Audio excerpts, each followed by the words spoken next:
Assalamualaikum warahmatullahi wabarakatuh. Bismillahirrahmanirrahim. Alhamdulillahirabbil alamin. Allahumma sholli wa sallim wa barik ala sayyidina Muhammad wa ala alihi wa sahbihi ajma'in. Sahabat ngaji dipun yang baik, berikut ini adalah keajaiban dan keistimewaan Al-Quran yang ditulis oleh Imam Ibnu Katsir. Disebutkan bahwa dari Abu Hurairah radhiyallahu an, Rasulullah sallallahu alaihi wasallam bersabda, "Ma minal anbiya'i nabiyyun illa u'tiya ma mithlahu amana 'alaihil bashar wa inna ma kana allazi utitu wahyan awhahu Allahu ilayya fa arju an akuna aktsaruhum tabi'an yaumal qiyamah."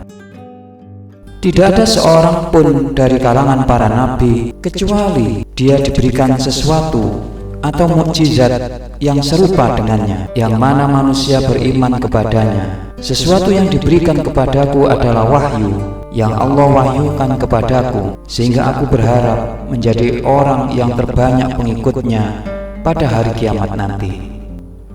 Hadis ini memuat keutamaan yang dimiliki Al-Quran yang agung, mengalahkan keagungan seluruh mukjizat yang diberikan kepada seorang nabi dari sekian banyak nabi, dan mengalahkan keagungan seluruh kitab yang pernah diturunkan.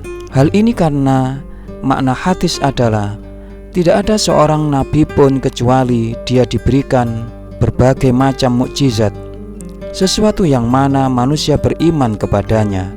Maksudnya adalah tidak ada bukti yang menegaskan kebenaran mengenai apa yang dia sampaikan kepada mereka, dan sesuatu yang diikuti oleh orang-orang yang mengikutinya. Kemudian ketika para nabi meninggal, maka mukjizat yang mereka miliki tidak lagi ada kecuali sebatas yang diceritakan oleh para pengikutnya tentang apa yang mereka saksikan pada masanya. Sedangkan Rasul yang menjadi penutup risalah agama Allah, yakni Nabi Muhammad SAW, sebagian besar dari apa yang diberikan Allah kepadanya adalah wahyu dari Allah yang diberikan kepadanya, yang ditransformasikan kepada semua orang secara berkelanjutan dalam setiap masa sebagaimana saat pertama kali diturunkan. Oleh karena itu, beliau bersabda, "Sehingga aku berharap menjadi orang yang terbanyak pengikutnya." Dan faktanya memang demikian, karena para pengikutnya terbanyak dibanding pengikut para nabi sebelumnya. Karena risalahnya yang universal, berkelanjutan hingga tiba datangnya hari kiamat, dan mukjizatnya terus-menerus bertahan. Karena itu Allah Subhanahu wa taala berfirman, "A'udzu billahi minasyaitonir Tabarakalladzi nazzalal furqan 'ala 'abdihi liyakuna lil 'alamin nadhira." Maha suci Allah yang telah menurunkan Al-Furqan, yakni Al-Quran, kepada hambanya agar dia menjadi pemberi peringatan kepada seluruh alam. Al-Quran Surat Al-Furqan ayat 1. Dalam ayat yang lain, "Qul la in ijtama'atil insu wal jinnu ala ayyatu bimithli hadzal Qur'an la ya'tuna bimithlihi walau kana ba'duhum li ba'din dhahira." Katakanlah, sesungguhnya jika manusia dan jin berkumpul untuk membuat yang serupa Al-Quran ini, pasti mereka tidak akan dapat membuat yang serupa dengan dia, sekalipun sebagian mereka menjadi pembantu bagi sebagian yang lain. Al-Quran Surat Al-Isra ayat 88. Kemudian Allah menurunkan tantangannya menjadi 10 surat dari Al-Quran. "Am yaquluna naftara qul fa'tu bi'ashri suwarin mithli muftarayati wad'u man istata'tum min dunillah in kuntum shadiqin." Bahkan mereka mengatakan, Muhammad telah membuat-buat Al-Quran itu. Katakanlah, kalau memang demikian, maka datangkanlah 10 surat yang dibuat-buat yang menyamainya, dan panggillah orang-orang yang kamu sanggup memanggilnya, kecuali Allah, jika kamu memang orang-orang yang benar. Quran Surat Hud ayat 13. Kemudian Allah menantang mereka untuk mendatangkan satu surat yang serupa dengan Al-Quran. Lalu mereka tidak sanggup mendatangkannya. Am yaqulu naftara qul fa'tu bi suratin mithli wad'u man istata'tum min dunillahi in kuntum shadiqin. Atau patutkah mereka mengatakan Muhammad membuat-buatnya? Katakanlah, kalau benar yang kamu katakan itu, maka cobalah datangkan sebuah surat seumpamanya, dan panggillah siapa-siapa yang dapat kamu panggil untuk membuatnya, kecuali Allah, jika kamu orang-orang yang benar. Quran Surat Yunus ayat 38. Tantangan tentang kedudukan Al-Quran yang tinggi ini hanya ada dalam surat-surat Makkiyah, sebagaimana kami juga telah mengemukakan dalam surat Madaniyah, seperti ayat dalam surat Al-Baqarah, wa in kuntum fi raibim mimma nazzalna ala abdina fa'tu bi suratin min mithli wad'u syuhada'akum min dunillahi in kuntum shadiqin fa in lam taf'alu wa lan taf'alu fattaqun narol lati waquduhan nas wal hijarah uiddat lil kafirin. Dan jika kamu tetap dalam keraguan tentang Al-Quran yang kami wahyukan kepada hamba kami Muhammad, buatlah satu surat saja yang semisal Al-Quran itu, dan ajaklah penolong-penolongmu selain Allah, jika kamu orang-orang yang benar.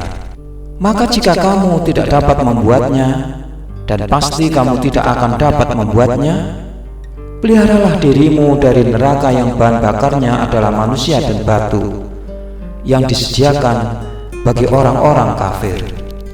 Al-Quran Surat Al-Baqarah ayat 23-24. Allah mengabarkan bahwa mereka tidak sanggup menghadapi tantangan Allah dengan mendatangkan satu surat yang serupa dengan Al-Quran, dan mengabarkan bahwa mereka tidak akan pernah dapat melakukannya di masa yang akan datang.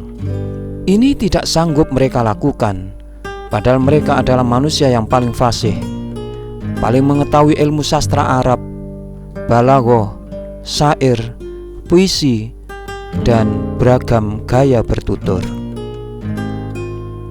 Akan tetapi apa yang datang dari Allah kepada mereka bukan berasal dari seorang manusia, yakni ungkapan yang fasih, bernilai sastra tinggi, ringkas, serta memuat beragam ilmu pengetahuan yang sangat banyak, yang utuh serta berguna, memuat berbagai informasi yang benar tentang berbagai peristiwa gaib di masa yang lalu dan masa yang akan datang, dan beragam hukum yang adil serta kokoh.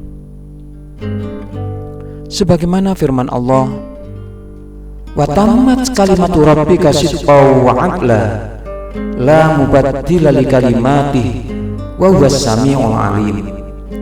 Telah sempurnalah kalimat Tuhanmu, yakni Al-Quran, sebagai kalimat yang benar dan adil. Tidak ada yang dapat mengubah-ubah kalimatnya, dan dialah yang maha mendengar lagi maha mengetahui. Al-Quran Surat Al-An'am ayat 115. Imam Ahmad bin Hanbal berkata, Ya'qub bin Ibrahim menceritakan kepada kami bahwa Amirul Mukminin berkata, aku mendengar Rasulullah SAW bersabda, Jibril datang menemuiku, lantas dia berkata, wahai Muhammad, sesungguhnya umatmu akan terpecah belah sesudah kamu tiada. Beliau bersabda, lalu aku bertanya, di mana mencari jalan keluarnya wahai Jibril? Dia menjawab, Kitabullah. Dengan Kitabullah Allah menghancurkan setiap orang yang sombong. Siapa yang memeganginya, maka dia akan selamat. Siapa yang mengabaikannya, maka dia akan hancur.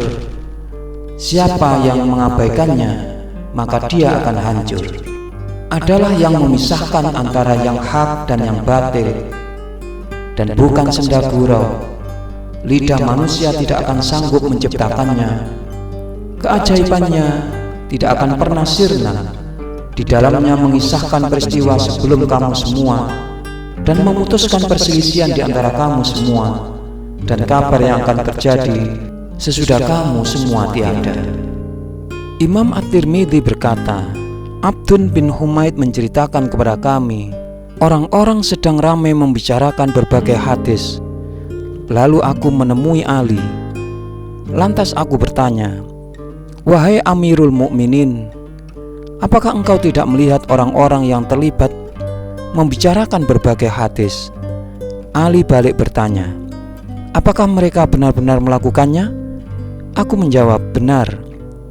Ali berkata, sedang aku pernah mendengar Rasulullah SAW bersabda, sesungguhnya besok akan terjadi fitnah atau perpecahan. Lalu aku bertanya, lalu apa jalan keluarnya wahai Rasulullah? Kemudian beliau bersabda, Kitabullah, di dalamnya memuat kisah sebelum kamu semua, kabar sesudah kamu semua tiada, ketentuan hukum yang memutuskan perselisihan di antara kamu semua. Kitabullah itu adalah yang memisahkan antara yang hak dan yang batil, dan bukanlah senda gurau. Siapa yang mengabaikannya, yakni orang yang sombong, maka Allah akan menghancurkannya. Dan siapa yang mencari petunjuk di luar kitabullah, maka Allah akan menyesatkannya. Dia adalah tali agama Allah yang kokoh. Dia adalah pemberi peringatan yang bijaksana. Dia adalah jalan yang lurus. Berkat kitabullah, berbagai keinginan nafsu tidaklah akan pernah menyimpang. Beragam bahasa manusia tidak pernah mampu mengacaukannya. Para ulama tidak pernah kenyang untuk mengkonsumsinya, tidak menciptakan perdebatan. Berbagai keajaibannya tidak pernah habis. Dia adalah ungkapan di mana jin tidak akan pernah menghindar ketika mendengarnya, hingga mereka berkata, Inna sami'na Qur'anan ajaba yahdi ila rusdi fa'amanna bi. Sesungguhnya kami telah mendengarkan Al-Quran yang menakjubkan, yang memberi petunjuk kepada jalan yang benar, lalu kami beriman kepadanya. Al-Quran Surat Al-Jin ayat 1 dan 2. Siapa yang berkata dengan memeganginya, maka dia berkata benar. Siapa yang beramal dengan ketentuannya, maka dia akan diberi pahala. Siapa yang memutuskan hukum berdasarkan kitabullah, maka dia telah bersikap adil. Dan siapa yang mengajak untuk memeganginya, maka dia akan ditunjukkan ke jalan yang lurus. Al-Imam Al-Alam Abu Ubaid Al-Qasim rahimahullah dalam kitab karyanya Fadhailul Quran berkata bahwa Nabi SAW bersabda, sesungguhnya Al-Quran ini adalah jamuan Allah, maka belajarlah kamu semua dari jamuannya selama kamu semua mampu. Sesungguhnya Al-Quran ini adalah tali agama Allah. Dia adalah cahaya penerang, obat yang berguna, memelihara orang yang memeganginya, menyelamatkan orang yang mengikutinya, tidak akan bengkok sehingga tetap tegak berdiri, tidak akan menyimpang yang mengakibatkan dia mendapat teguran. Keajaibannya tidak pernah habis. Maka bacalah Al-Quran ini, karena Allah akan memberi pahala kepadamu dengan membacanya. Setiap huruf dilipat gandakan 10 kebaikan. Sedang aku tidak pernah mengatakan alif lam mim adalah satu huruf, akan tetapi alif adalah 10 kebaikan, lam 10 kebaikan, dan mim 10 kebaikan. Abu Ubaid juga berkata, Hajjaj menceritakan kepada kami dari Ismail, dari Abi Ishaq, dari Abdurrahman bin Yazid, dari Abdullah bin Mas'ud.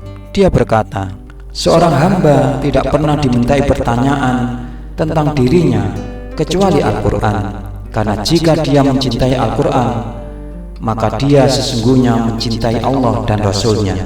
Sementara dari Imam At-Tabrani dengan redaksi, siapa yang ingin mengetahui bahwa dirinya mencintai Allah dan Rasul-Nya, maka perhatikanlah, jika dia mencintai Al-Quran, maka dia mencintai Allah dan Rasul-Nya. Sahabat ngaji dipun yang baik, demikian sebagian dari keajaiban dan keistimewaan Al-Quran yang ditulis oleh Imam Ibnu Katsir. Mudah-mudahan Allah menjadikan ini manfaat untuk kita semua. Assalamualaikum warahmatullahi wabarakatuh.